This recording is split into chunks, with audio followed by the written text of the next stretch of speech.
Does anybody remember where we left off? Because I do not remember.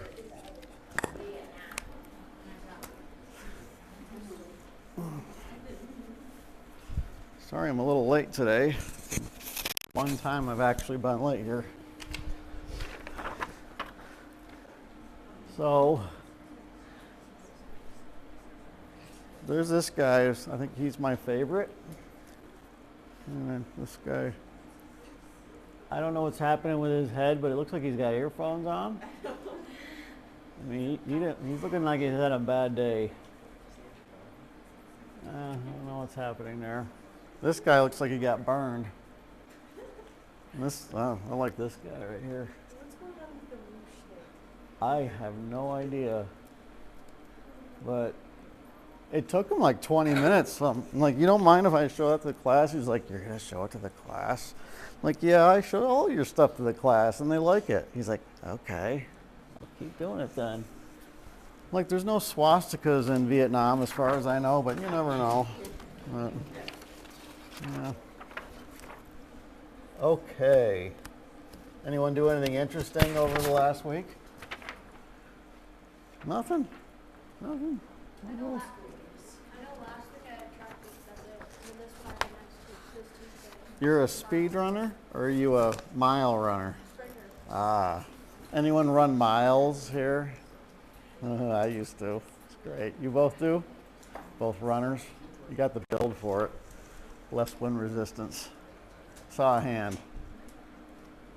You're a runner too? We don't know, but for something we did interesting because we got ready to fight fire. You got to fight fire? We got ready to. We didn't actually get to. We just go. What, did you burn your house down almost? No, there was bushfires, a prairie fire that started about a mile away from us. What do you do about that? You just get ready. You get buckets of water. You get your vehicles. Wow. And we hope the wind don't shift. Has anyone had a bushfire here before on their property? That has to be a nightmare because you have to stop them quick or else they're out of control. I don't care how much water you got. If they're big enough, water ain't going to do nothing. Wow. So this is where I think we left off. I don't like to monetize a life, but this is how much the United States is spending to get rid of each enemy soldier in North Vietnam that was trying to kill them at this time. And this is in 1966. By this point, there's no real illusion that there is going to be a easy Vietnam. Thousands on both sides are dead, and there's no end in sight. I think this is where we left off before.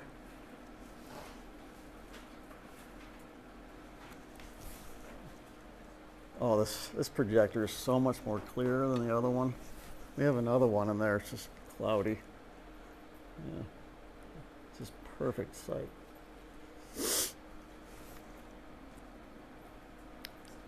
Who remembers what Sputnik did? Yep, there it is. So, we not only have this war that has no end in sight, but we also have not just Sputnik, but everyone's testing A-bombs, and there's also domestic riots. What's a domestic riot? Any examples you know of a domestic riot?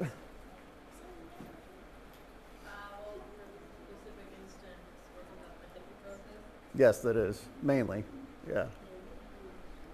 So, while Vietnam is going on, we have 4 summers, big summers, of rioting. And these are horrible riots. Thousands of arrests. 43 people dead across the United States, well, across Detroit in one summer. This is just one place, too. It was one of the worst. But these cities are still places where you see a lot of riots today. Can you imagine the last few years, if you've been paying attention, there's riots in cities that have been going on, and they're never a pretty thing. They usually happen in the cities. You don't usually see riots happening on, I don't know, Aberdeen or Groton. It's usually a big, big city. A lot of people.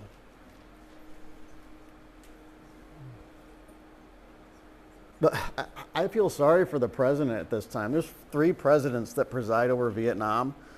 I don't understand why anyone would want to run for president of the United States because there is so much to worry about, so much to deal with. I would hate to have to worry about the Soviets in space, Vietnam at war, and my cities are on fire. No, thank you. And whatever is happening in Cuba. Yes, exactly. Whatever's happening anywhere. I mean, I don't understand why anyone would want to be president of this country. I mean, you've seen a picture of what, say, Abraham Lincoln looked like before he was president and then right before he died. Night and day difference. Night and day. He looks like a wrinkly old man, and then 4 years before that, he looked like he aged 40 years in 4 years. It's a hard, tough job. So you run for president, I'm convinced a lot of people don't know how hard that job is until they get into it. I don't know, just my idea. But we're going to talk about something new today that almost ended the war in 1968. This is called the Tet Offensive. Tet Offensive.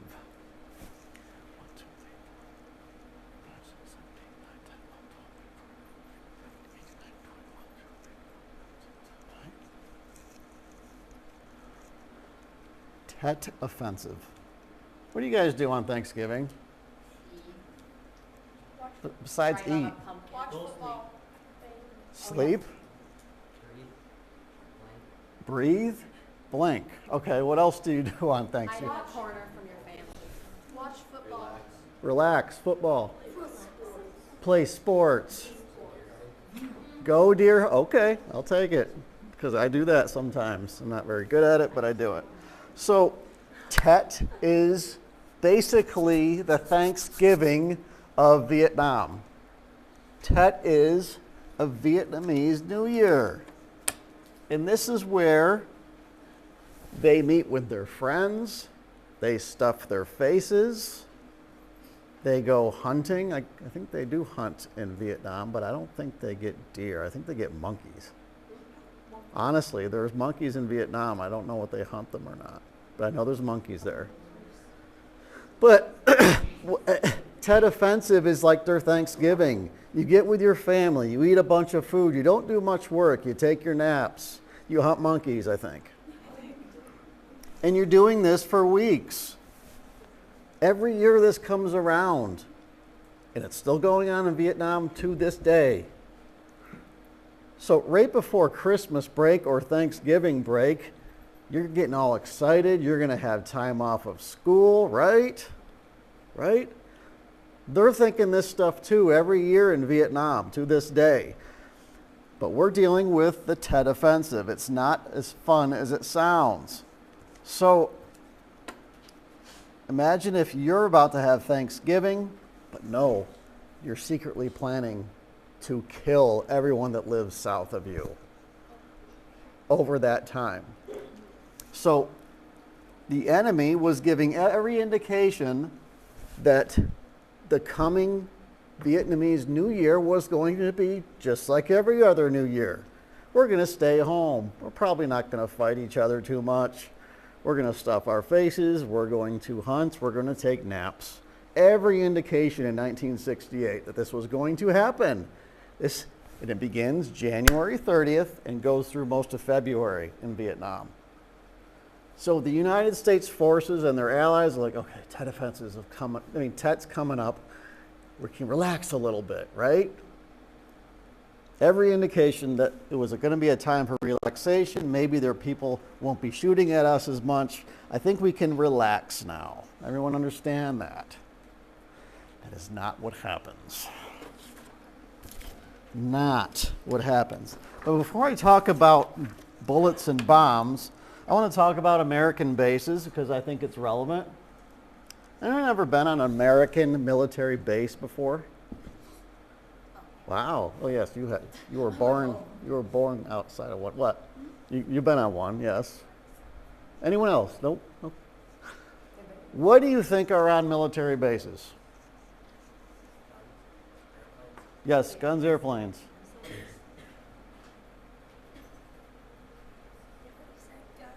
More guns. Tanks. Well, there's like storage Yeah. There's literally like, you can just, it's a full grocery store. It's amazing. Yes. Grass. Okay, so these big military bases, and here's a few of them. Okay, when you're on a military base and you are an American, on an American military base, you are hooked up. You have movie theaters on bases. You have a radio station that broadcasts in Vietnam.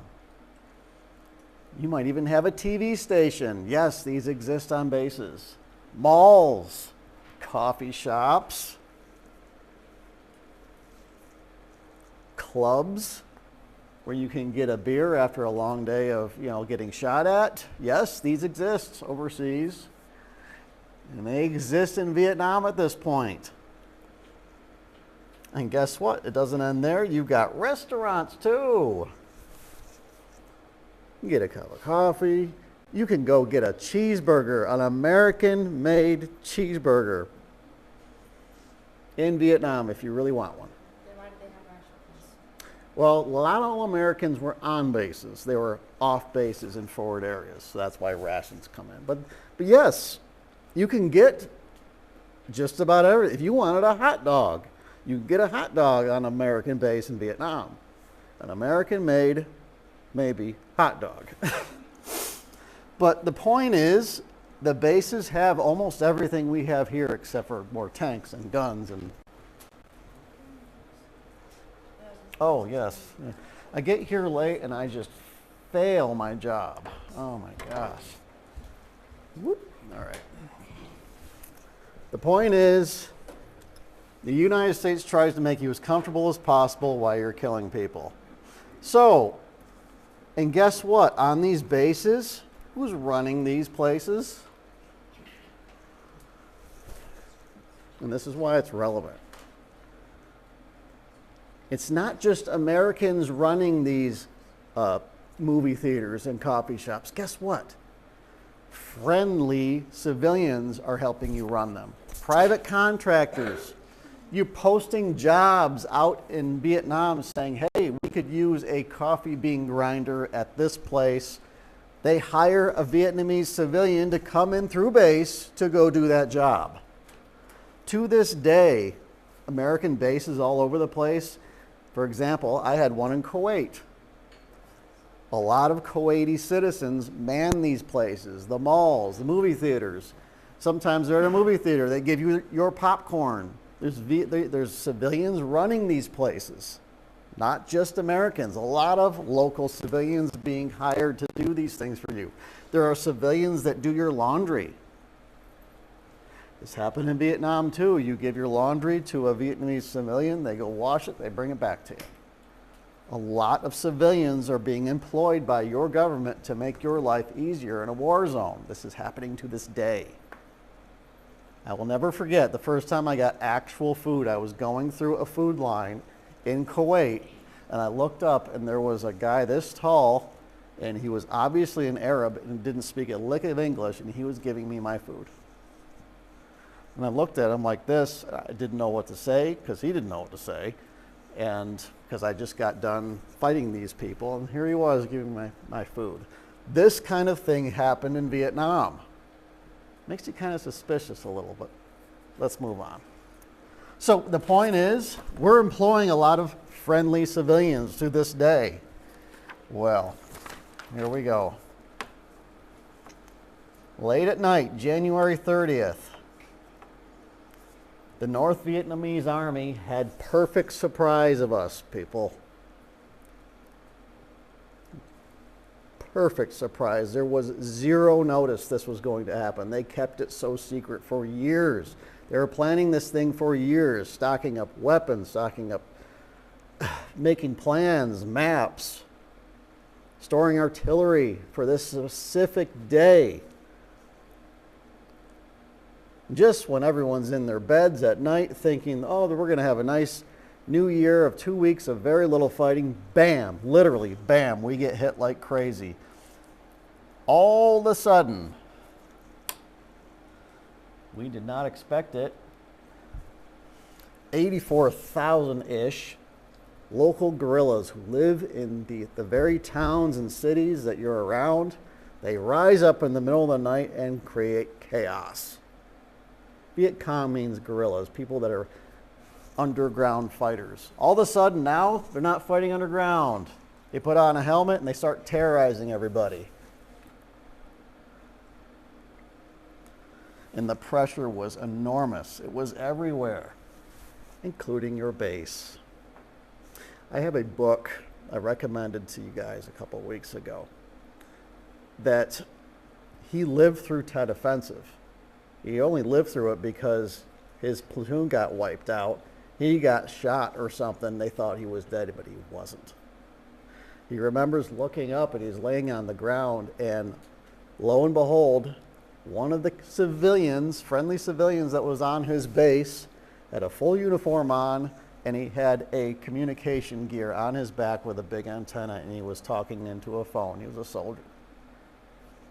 Was employed by us, spied out our bases to make sure when they knew our patrols, where we were, where our ammunition was, everything.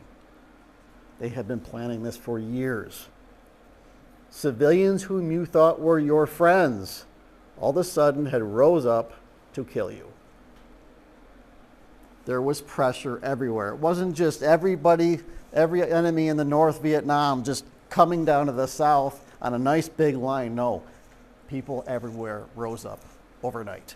It was crazy. I also know another Marine that lived through this. I'll tell you about him in a minute. So here's a fun map. Everyone got this? All right. Here's my map. You have this exact map on the back of your syllabus. And I kind of just traced it. So let me get something here. See if my laser works. There we go. My cat laser I got for $2. All right. So here is the North Vietnam enemy territory, and there's a dividing line. You see this little red thing? This is called the Ho Chi Minh Trail. Ho Chi Minh, M-I-N-H, Trail. Sorry. Sometimes I design these a little better because this is in the way. I wish this was over here more. But this trail goes through places we're not allowed to access technically because we're not aware of them. This trail here is where all the supplies come in. I'll bring this down again. Kind of hard to do when you're kind of doing it backwards and upside down. So North Vietnam gets all of its supplies from China and Russia, brings it over here, makes a trail through Laos, which Americans are not supposed to go into because we haven't asked permission. This trail of people, donkeys, they're holding all sorts of artillery, ammunition, carts, wagons, everything you can imagine for your army, and it's funneling all of that stuff into South Vietnam. This is our territory. At all sorts of different points. It's going through Cambodia, Laos. Some people say they went to Thailand. They did this because they knew American jets were not allowed to fly over Laos. Our troops were not allowed to go into Laos or Cambodia, so they made all of their supplies go through it. Makes sense. Hey, we know the Americans can't go over there because they are not at war over there. So we're going to make our main supply line to all of our men outside where the Americans can touch. That's the Ho Chi Minh Trail. And they are traveling on foot, and they're using primitive wagons, and they're doing this all the time, supplying all of their forces against us. Right here is Saigon, this piece right here. But all this happens so fast, supplied by the place called Ho Chi Minh Trail. And you know what? We almost lost the war in just a couple weeks. Very close to losing this war in a couple weeks.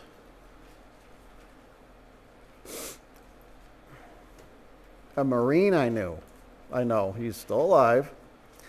He was in a Ford forward place where his job was to help feed the troops. He had a chow line, a chow hall. And he was just a cook. Well, anyway, he was doing his job like he did every day. Super duper early in the morning. He said it was like 5 a.m. He heard all his gunshots. He looked out the window, and here they're coming. And everyone else is taking off and running. He's in the building. All of a sudden, the building's surrounded. What do you think he does? He's alive today. He hid because everyone else took off, or else he would have gotten killed and tortured and whatever. What happened, he didn't have a gun. His job was to make food and give it to the troops, so he didn't have a gun on him.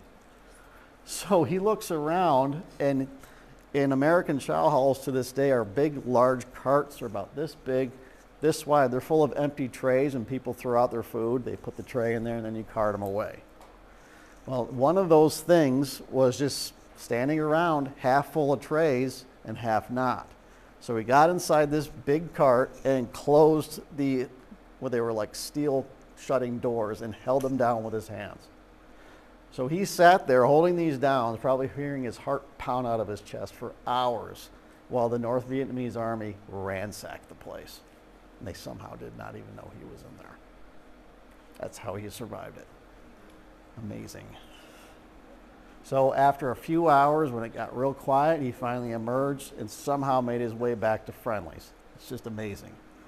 I mean, what are you going to do if you don't have a gun? Seriously, think about that. So this is when it happens in 1968. 1968 was a bad year, and I'll tell you why in a minute. Maybe you guys might know why it's a bad year besides Tet Offensive. Anyone know anything about 1968? Okay, good, because I want to tell you. So while this awful attack is going on, our president, whose name is Johnson, right before him, John F. Kennedy just died not too long ago here. 4 years before the Tet Offensive, John F. Kennedy was killed. So America is still kind of mourning over this. Our new president says, I'm not going to run again. So in March that year, when our people are getting hit like crazy in the offensive in Vietnam, the president's like, I'm not going to run again for another term. I can't handle this, basically. He didn't say that, but he couldn't handle it. So now we have leadership that doesn't want to be there. We don't know who our next president is going to be, and it's not looking good in Vietnam. Guess what else happens in 1968? You know this guy? Immediately after the president makes the announcement he will not be president again, Martin Luther King is assassinated. Is that where you were? Yep. And that's not the end of 1968. Sad. There is a whole book written about this 1 year in American history, and it's a sad book. It was one of our worst dates in American history, is 1968. And not just Martin Luther King, but this guy also was assassinated. President Johnson just said, I'm not running again for another term. I can't deal with this. And Robert Kennedy, John F. Kennedy's brother, decides he's going to run for president. So people are hoping that they're going to get another John F. Kennedy in the White House because they loved Kennedy. Most people loved him. But now that John F. Kennedy's gone, Robert's like, I think I'm going to run for president. And people are really excited about this. Yes? Oh, his wife just died in an old age in Yep, that's true, yeah. The wives usually outlive the men in that family, sadly. Some people say the family's cursed. Some people. But everyone is excited about another Kennedy, and they knew Bobby was a decent guy. He gets killed by some random angry dude in a kitchen, believe it or not. He was leaving one of his speeches and waiting inside the kitchen where the where the candidate was going to leave through to kind of hide from the crowd. This guy was sitting waiting for a gun and kills him. Sad. One of the saddest pictures I ever seen was of Kennedy that just got shot, Robert Kennedy, in that kitchen. How sad. So we're not going to get the Robert Kennedy, the John F. Kennedy presidential race again. We're not going to get a good president again. Who knows who's going to be president now, because we wanted Kennedy. He's gone now. So 1968 is still playing out. And we just talked about this, but I should hit it up again. We're dealing with rioting at the same time. After Martin Luther King was shot, there was rioting because of the civil rights movement. That's a whole nother class right there, but just look it up. There's also a feminist movement going on. That's another class, you can look it up. But 150 United States cities are in riots, and all of it is on TV. Just like Vietnam's on TV. Coming into your living room from CBS, live time to your living room. This is what's going on in Vietnam. This is what's going on in your city 2 hours away. If you live, say, I don't know, somewhere like Groton or Aberdeen. This is what's going on in Sioux Falls. This is what's going on in Chicago. Riot, riot, riot. So all of this is adding up to one big, awful year. And this is a good song that becomes number one on the hit list.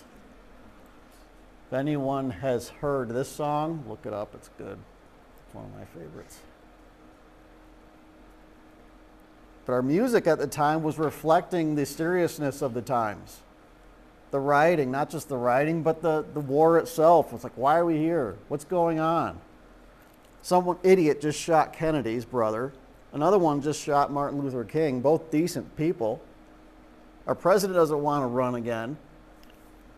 And everyone's rioting in the streets. It seems like we don't have any good leadership. And they weren't wrong. Anyone get that disc that I handed out? I think that's on there, that song. Good song. Any questions so far? Hitting you with a lot of stuff right now. Everyone liked our last visitor? Yes. That's awesome. Yes. For your next class, can you teach the civil rights movement? Oh, wow. I got a request already. I don't know what I'm going to teach for my next class yet, but maybe civil rights movement.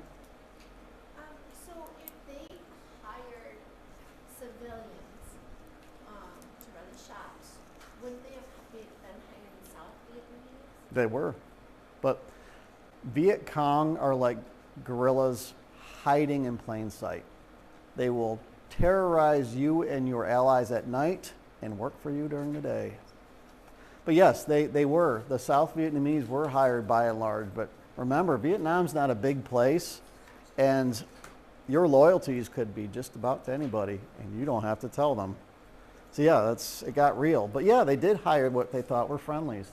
They put them through background checks. And wow, what happened was crazy. Yes. If hiring civilians went so badly in Vietnam, why did they repeat their mistakes? It's funny because I didn't know much about Vietnam when I went through my war, but I'm telling you, there was a lot of citizens, local civilians on our bases feeding us, doing our laundry, same stuff. There was no learning happening. I will say that.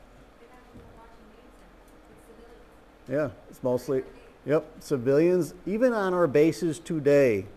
If they so choose these bases, the bases are not even being guarded by our own military men. They're being guarded by contractors with Uzis. So they pay me to be well, they don't pay me well, but they pay me to be a Marine and show me how to use a gun. But pay someone else twice as much to guard my base when they could just have me do it. That's exactly what's happening on our bases right now, most of them. Doesn't make any sense. It's called lobbyism. There's people up in high places that are saying, hire my company to guard your gates so your men can focus on war fighting.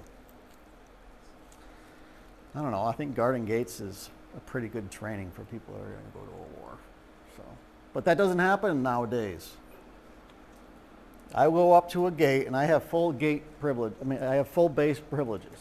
I go up to a gate. Most of the time, what I'm seeing is some civilian in black clothes with an Uzi. Not a Marine, not a U.S. Army guy. Nothing. Nope.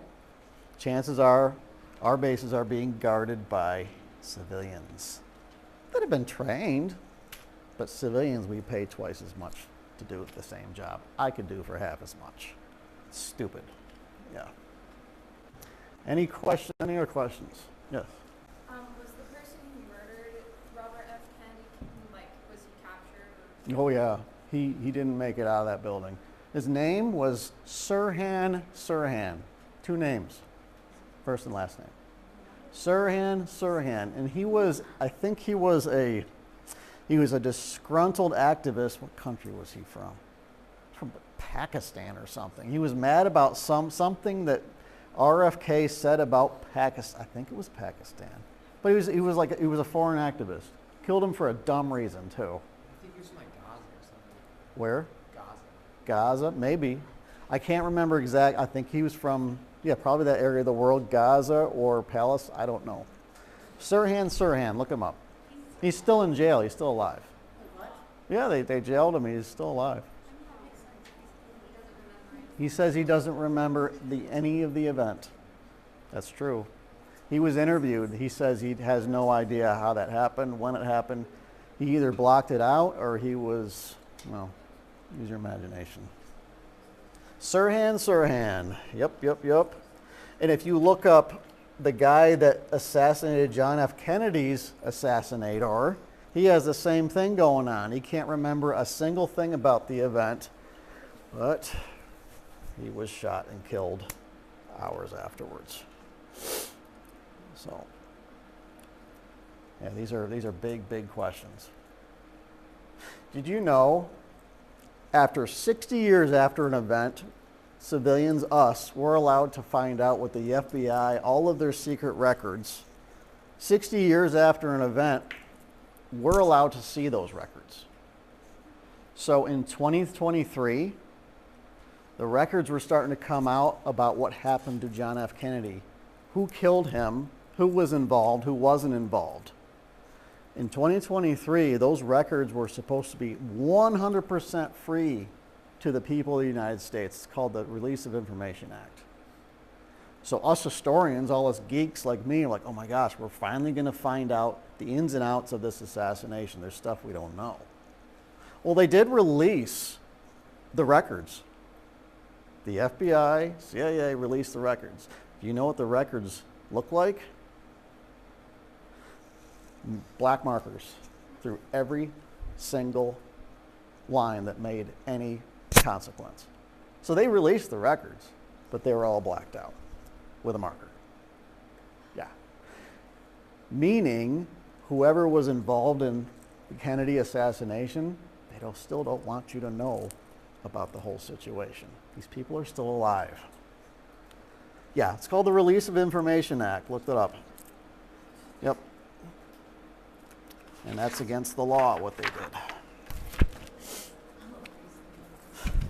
So, we're going to talk about a guy you might have heard of. I got his campaign button. I collect campaign buttons. I got his button. I got Kennedy's button. I got Robert Kennedy's button. I got a button of Martin Luther King in jail. That's my favorite one. So after this awful year, we find out that President Nixon is going to take over. And he's a class into himself. But he's left to deal with all of it. And you know what? President Nixon wanted to deal with it. He's been running for president for like 4 different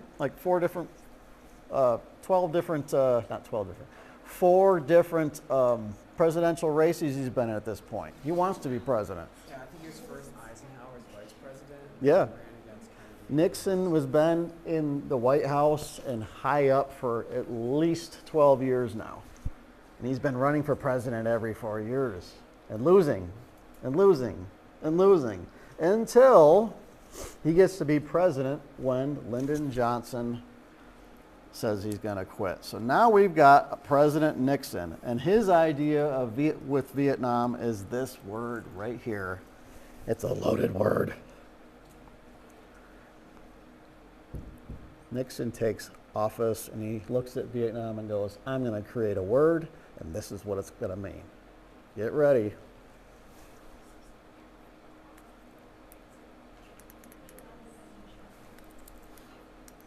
Vietnamization. Meaning we're going to train Vietnam to stand on their own now.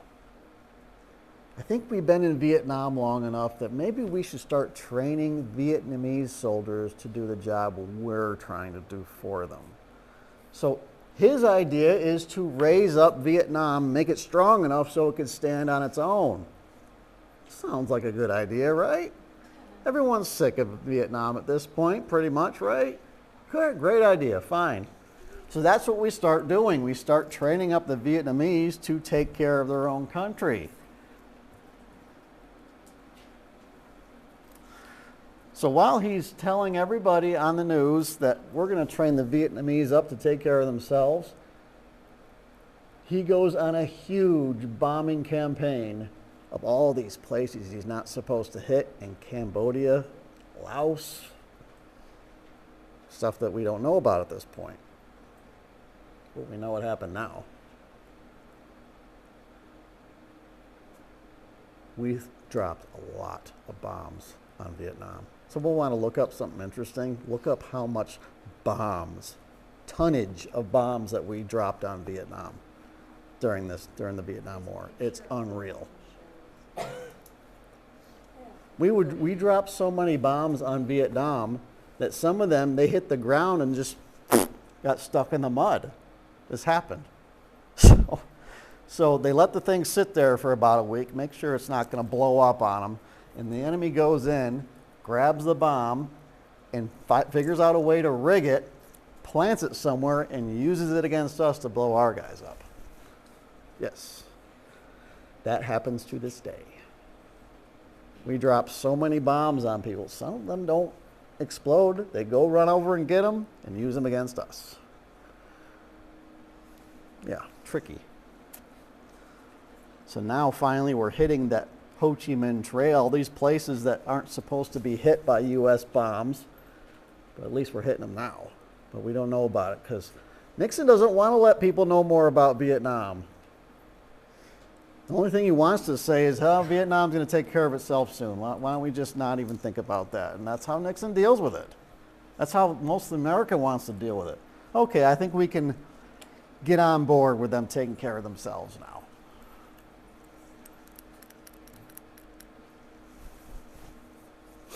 Okay, who wants to be on a patrol squad with me? 1. I need 3 more. 2, 3. Come up. Come up. All right. So here, I'm going to show you what a patrol looks like in the jungle. First of all, the path might be this big if you're lucky. So we'll go with that. So before I go on a patrol, what do you need? Yeah, oh yeah, a gun, bullets, yeah, what else? Maybe, yeah. Water. Maybe, yeah, water, maybe. Food, wow, food. Love. People. Yep. Okay, so you're my people. So I'm in charge of the squad. So I'm the sergeant. I am a sergeant, so I am in charge. Anyway, I'm going to assign a point man. What's that mean, you think? The guy in front. Ooh. What's your rank? You're 1 stripe, you're 2 stripe, you're 1.5 stripes. You get up there. So you're in front, and you're going to hold a gun like this, right? There you go. I'm in charge, so I'm right next to her or right in back of her, and you guys get behind me to my flanks. So you are looking this way. You are looking this way. You are looking this way. So if you see anything suspicious, you have to put your hand up like that. You don't say nothing. Okay, so we're all going to walk forward very slowly. And then when you get like 3 steps in, you put your fist up, okay? We're saying nothing. All right, ready? Go. Now you're going to go like this. Now you're going to go duck down like this. And you stay there and look that way. You stay there, look, that's all you do. And I come up and I say, what'd you see? And you're like, I saw this over here. I saw this. What did you see? Okay. Do we need air support? Is there a lot of them? Is there one of them? There's a lot of them. I get on the radio. Go bomb that guy over there. When the bomb goes off, we get up. We're saying nothing the whole time. Move more. Bam, you're dead. Go sit down. Now I'm in charge again. You get up here. There you go. And we're going to do this over and over again.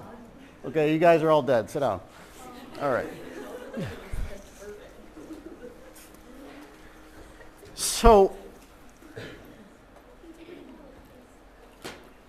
patrols like this are happening that simple at first. We don't know exactly where the enemy is. We don't have any idea how the land is laid out. And guess what? If you're a Vietnamese fighter fighting against us, you know the land. You know the land better than we do. That is what's called a common patrol. Now, we get smarter about it, but that's what a patrol is. Now, let's tell you a fun story about Vietnam. This is a fun one. You might have even heard this name.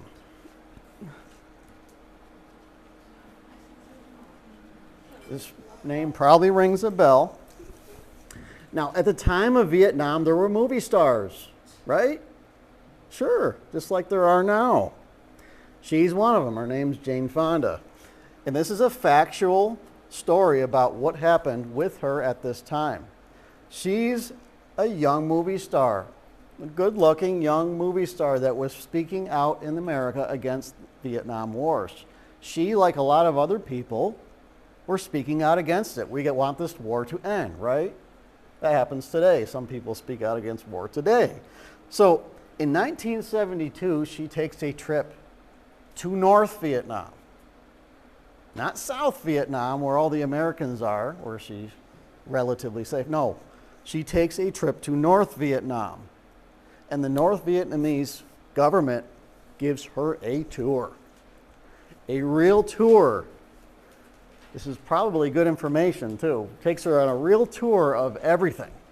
So they put her on 10 different radio stations in Vietnam where she speaks. She's literally in North Vietnam now, in their radio stations, speaking against USA policy. She's on enemy territory, in the radio stations, speaking against the Vietnam War.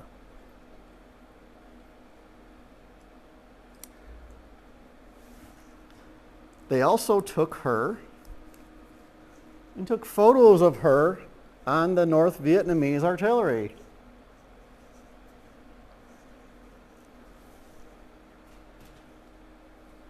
This is an American citizen, people.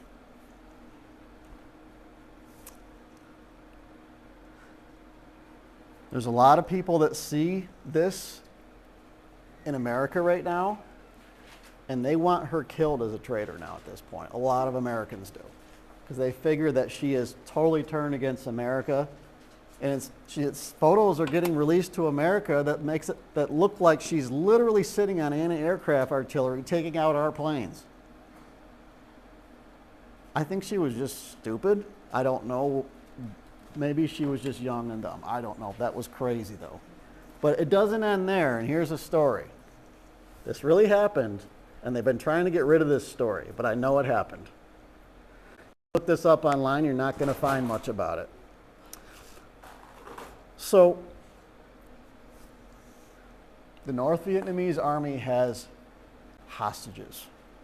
They have American soldiers that they're holding, prisoners of war, okay? So when you're in a prisoners of war camp, what's life like? Boring. Miserable. Boring? Hmm. Life. And sometimes like during World War II, the Japanese would make you work in projects and stuff until you die. They work you hard. They starve you. They don't clothe you very well. Usually covered in lice. You're usually beat. You're not doing well if you're in a prisoner of war camp. So they bring out a bunch of prisoners of war. But before they put them on TV to show the world how good they're treating the American prisoners of war, they give the prisoners of war a change of clothes. They give them a nice big meal. They make them bathe. So what they did, the North Vietnamese brought out all the prisoners they had, all the American prisoners that they had treated oh so well. That didn't happen. But then comes Jane Fonda, and they've got all of this on video. This happened. So all the prisoners of war are lined up in nice clothes. They're clean. The only thing they can do is just stand there, because if they do anything else, well, they'll probably get shot later. Some of them were doing Morse code with their eyeballs. Like that. Some of them. But at another point, Jane Fonda was going around and, shaking some of their hands. I don't know. She was looking down and up and down at them, and one of the guys, somehow, some way, had found a way to write a note on a little piece of paper. And at some point, he slipped that note to her. And it looked like she was going to take it and bring it back to the United States. And the guy's probably thinking, oh my God, thank God, they're going to finally know how we're being treated, where we're located, everything. All that pertinent information on a little piece of paper. Handed it to Jane Fonda, who was going to go back to the United States soon. What do you think happened? She ate it. It would have been, she'd been better off she did. Before the video was done, she took that piece of paper and handed it right over to the North Vietnamese officer. Right in front of the prisoners of war. The TV feed goes silent. Can you take a wild guess what happened to those poor prisoners? Some of them survived. I'll say that. But that happened. There's people in the United States that want her killed for treason at this point. She doesn't remember that happening, but it did happen. Sad. Such was the extreme anti-war footing against the U.S. government at this time, but she was a huge extreme case, and it was awful. To this day, she says she doesn't remember some of it. To this day, she's very apologetic. I'll give her that at least. But it was awful, and it wasn't right. Almost done. So now, Nixon has his Watergate scandal. 1972, the same year Jane Fonda's doing all that junk in Vietnam that we saw. It's funny, the U.S. Army, after that happened, they have patches. There is a new patch that they made like a year or two after that. It's a picture of Snoopy, and it says blank Jane Fonda with a middle finger. It's a patch. Yeah, it's an actual official Army patch now. I kind of want to get one. But now we have a problem up at the White House. And that starts the same year that happened to Fonda. And guess what? By 1974, Nixon has to leave the White House because he's going to get impeached. You're going to get out honorably because you did something. You're going to choose to get out honorably, or you're going to get impeached and get kicked out of the White House. So he decides to leave. And guess what? The next president, Ford, he literally says, Vietnam War is finished. Before it's finished. The sad part is, President Ford wanted us out of Vietnam so quickly, he did it the wrong way. Yeah. This is a crazy time, people.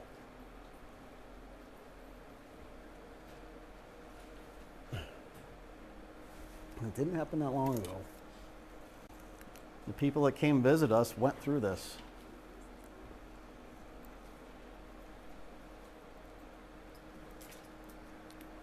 President Ford says the Vietnam War is finished, and practically overnight, the U.S. forces in the country get the bug out call.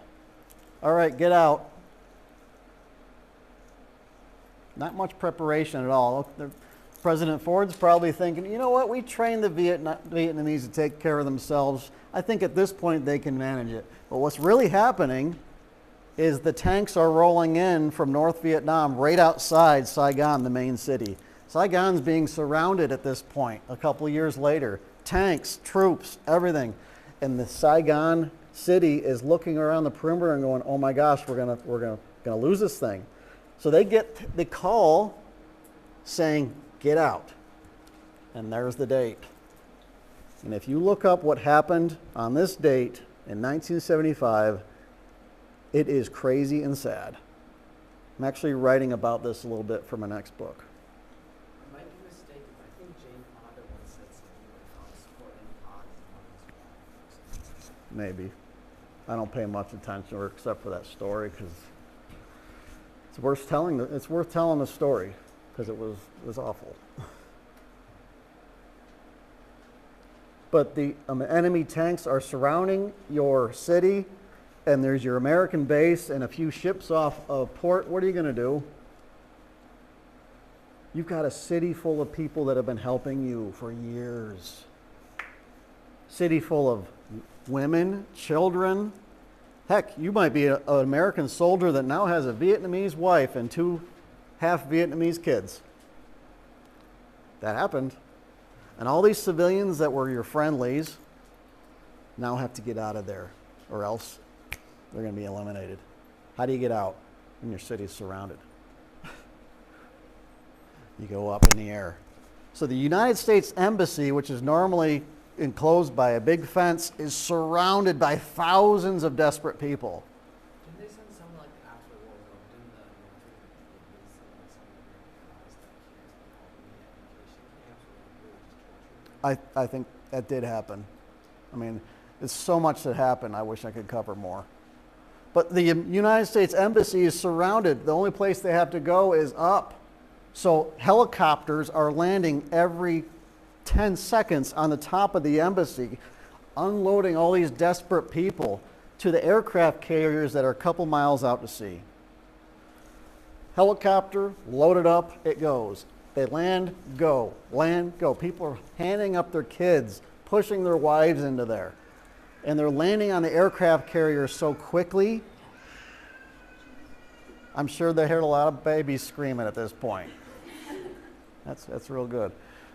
The helicopters land so quickly and they're coming in so fast that they can't take off and get back in the air fast enough and refuel. So the ones that are empty with fuel, they don't have time to refuel them. So they push the helicopters off the ship into the water. So another helicopter could land and dump off a bunch of desperate people. Yeah, I've seen a picture of that before. Look it up. Look it up. There were so many helicopters that were landing and they couldn't refuel them fast enough. They pushed them off the ship so another one could land. They kept doing that until they got as many people as out as they could. The last few moments that were captured on TV were at the top of the embassy. People were handing up their kids and stuff. They had gotten thousands of people out to their credit, but the feed went blank, the audio went blank, Vietnam went dark. That night, it was all over. 2 nights later. Sad. That's what happens when you tell your troops to get out before they're ready, and when you don't train up a country to take care of themselves and lead before they're ready. And that's happened in a couple wars since. Wow. We read this one like book about Native Vietnamese man during the Vietnam War called Land and Lost. It's kind of, I see what's pretty good. There's a lot of good Vietnam books out there. I mentioned a few. I can put them up on the board again. I can write them down, but yes. Yeah. Now, was your last class. I wish I could have covered more, but we only have 4 classes. So, on your syllabus, it has a writing assignment.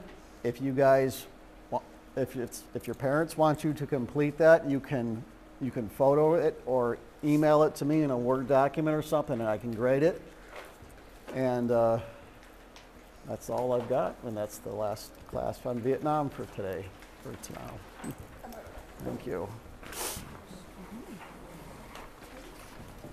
Oh, thank you. It's kind of like Thank you. longer than 500 words. If you because I want me can't to, sum it if up you want me to mail back your papers, just put your mail address on there. Oh yeah, mail it back to me. Yep, I'll mail it back to you. Yeah, I'll mail it back. Good. The next week, or could we do it an album? From what? Could we do? I don't know. I don't know, maybe. I get a lot of requests. Here, this is for you.